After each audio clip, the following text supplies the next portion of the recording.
Hello, I'm Lizette Dillinger, and today we're going to talk about church planting churches in the near term. If I can be dramatic and say we've all been pushed to explore new frontiers these past few months, and none of us can guarantee what the new normal is going to look like. Hey, I'm over here. The good news is, even with everything that has changed, there are some tools and insights that you can use to encourage and help your current and potential church planters. First, the Bible. There are lots of spiritual and noble and wonderful reasons your church planters should focus on Bible teaching, Bible study, and Bible engagement with the people in their churches at this time. But there's also a simple and mundane reason. It's effective. Increasing Bible engagement is the most effective way to help the people in their churches mature in their actions, attitudes, and beliefs as Christ's disciples.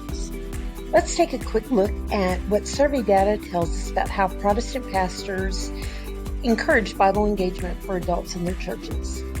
Classes and groups at the church, sermons, women's groups, short-term studies, pastor-led teaching times, men's groups, classes and groups in homes or outside the church building, and accountability groups. What researchers have learned from talking to regular Bible readers is that Bible reading or Bible engagement is so much more than an individual cuddled up with their Bible and a coffee cup. For many, Bible engagement is relational. It happens in community. Regular Bible readers are influenced by the suggestions of Bible verses or passages made by their pastors, their friends, and their family. Oftentimes, they want to talk about what the Bible says about something before they read it and after they read it. And if we're being completely transparent, they'd rather talk about it instead of reading it for themselves occasionally. The data tells us people like getting suggestions for Bible verses from their pastors or from other people. They like talking about what the Bible says in casual conversations with their friends and family and others at church.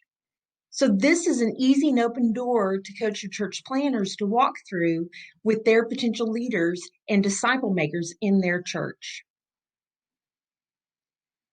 Your church planners don't have to have access to class-based curriculum or leadership training time to mobilize their leaders and their potential leaders right now. Your church planners can get the ball rolling by being intentional with texting Bible verses or links to Bible passages with a personal thought or question to each of their leaders. Then encourage those leaders to do the same with people they know. That's not all there is to discipleship, but it is enough to get started.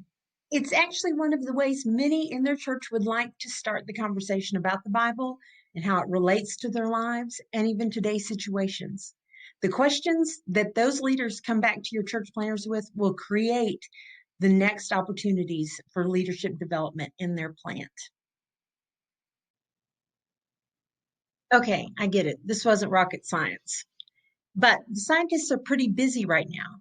And encouraging Bible engagement really is the most impactful way to increase spiritual growth among the leaders and those they influence in your planters' churches. So encourage your planters that during this time of constant change all around them, there is a way to be flexible in how they lead while returning again and again to God's faithfulness and steady presence in His Word. Thanks for watching.